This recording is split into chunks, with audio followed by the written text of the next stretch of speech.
Audio Jungle.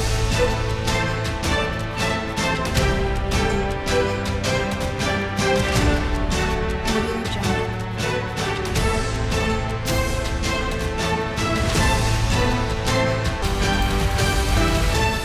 Audio Jungle.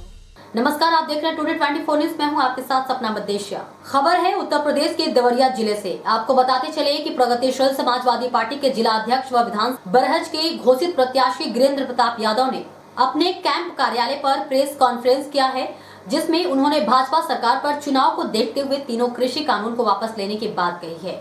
Shri Yadav ने कहा कि अगर विधानसभा चुनाव नहीं होता तो प्रधानमंत्री नरेंद्र मोदी तीनों कृषि कानूनों को वापस नहीं करते। गिरेंद्र प्रताप ने पत्रकारों से बात करते हुए कहा कि ये भारतीय जनता पार्टी की सोची समझी चाल है। इनके बहकावे में देश के किसान नहीं आएंगे। जब तक संसद में तीनों बिल वापस नहीं हो जाते तब तक किसान कहीं भी हटेंगे नहीं। उन्होंने कहा कि किसान ही 2022 विधानसभा चुनाव में ही भारतीय जनता पार्टी को सबक सिखाने का कार्य करेगा। प्रधानमंत्री ने कल किसान बिल को वापस ले लिया है। क्या इसे विपक्ष की जीत आप मानेंगे? ये पूरे भारत देश के किसानों की जीत है और किसान विगत कई महीनों से सड़कों पर जो ये काला कानून था, इस काला कानून के विरोध में सड़क पे किसान आंदोलन कर रहे थे। हम तो सभी सम्मानित किसान भाइयों को बधाई देना चाहेंगे, धन्यवाद देना चाहेंगे कि इस तानाशाही सरकार के रवैये को और प्रधानमंत्री जी जिस तरह से सरकार चला रहे हैं इस देश में, और हर जनमानस एकदम कहने का मतलब यह है कि दुखित है। और जब किसान मजदूर गरीब दुखित होता है तो पूरा देश दुखित होता है, और जब गरीब किसान मजदूर खुशहाल होता है तभी जाके देश का विकास होता है।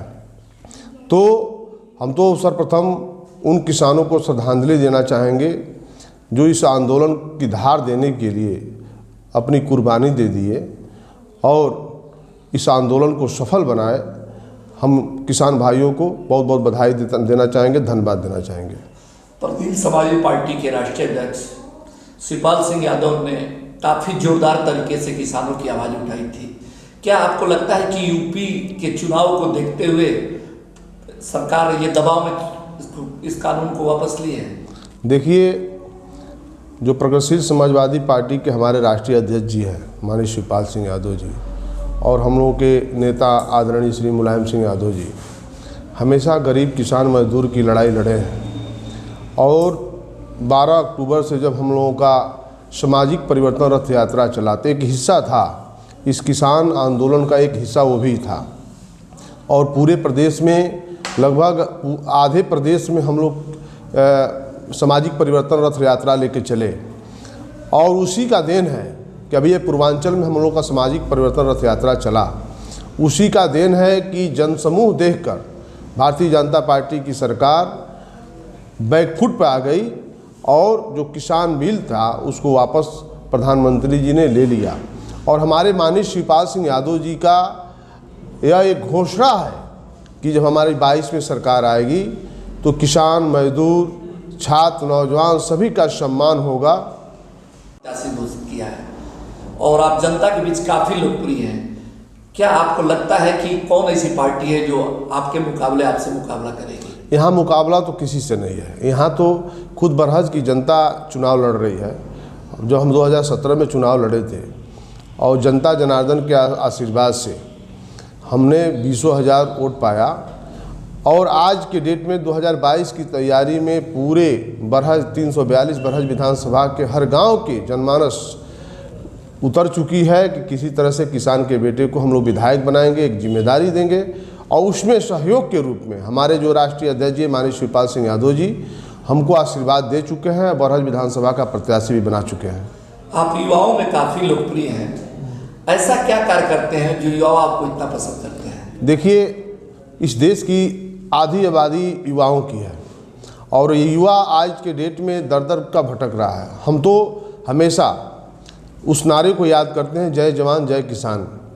और इस देश में जब जवान खुशहाल रहेगा और हमारे किसान खुशहाल रहेंगे तो हमेशा ये देश तरक्की करेगा। तो हम अपने बरहज विधानसभा में नौजवान साथियों को, जैसे क्रिकेट का खेल हो, चाहे कबड्डी हो, चाहे फुटबॉल हो, हम उनके प्रतिभा को निखारने के लिए हमेशा उनके सम्मान में खड़े रहते हैं।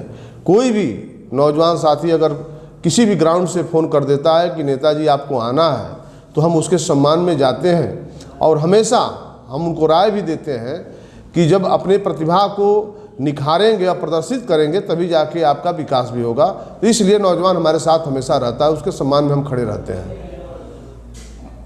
माननीय मुलायम सिंह यादव का 22 तारीख को जन्मदिन है, इस मौके पर क्या कहना चाहिए? माननीय नेताजी एक तरह से धरती पुत्र मुलायम सिंह कहे जाते हैं और नेताजी एक बहुत गरीब किसान के घर के रहने वाले हैं। और जो 22 तारीख को हम लोग जन्मदिन मनाने जा रहे हैं, हम बरहज विधानसभा में अपने एक मझवलिया गांव है, उस गांव में हम लोग जन्मदिन मनाएंगे। गरीब किसान मजदूर के घर में हम लोग का जन्मदिन मनाने जा रहे हैं और यह संदेश नेताजी का है और उनका एक सपना, लोहिया जी का सपना, जनेश्वर मिश्रा का एक सपना कि हमेशा इस देश का किसान मजदूर गरीब हमेशा खुशहाल है। सर्व समाज की वो हमेशा वो बात करते हैं और सर्व समाज की हित की बात करते हैं, नौजवान साथियों की बात करते हैं। तो हम खुशहाली के लिए और माननीय नेताजी को हम बधाई देना चाहेंगे, धन्यवाद देना चाहेंगे कि इस देश के आप एक ऐसे आपको आपके सपने को पूरा करने के लिए और आप हमेशा गरीब मजदूर किसान के लिए लड़ते आए हैं, इसलिए हम बधाई देना चाहेंगे, धन्यवाद देना चाहेंगे नेताजी के जन्मदिन पर। 22 के चुनाव को लेकर जनता से क्या अपील करना चाहेंगे? हम 22 के चुनाव में जनता से यही निवेदन करना चाहेंगे, प्रार्थना करना चाहेंगे कि हमेशा हम लोगों के पूर्वज आपस में मिलजुल के रहे हैं, जात धर्म मजहब से उठ के हमेशा रहते हैं। तो यहाँ की जनता जनार्दन विकास के लिए 22 के चुनाव में हम लोगों को चुनाव जिताने जा रही है और हमारा यही बस एक सपना है, एक मुद्दा है कि बरहज विधानसभा में खुशहाली आवे, सड़क बने, नाली बने, नौजवान साथियों को रोजी रोजगार मिले। यही हमारा बरहज में 2022 का एक तरह से कहिए कि हम बिगुल बजा चुके हैं कि 2022 में हम लोग चुनाव लड़ेंगे और जीतेंगे भी। Audio Jungle.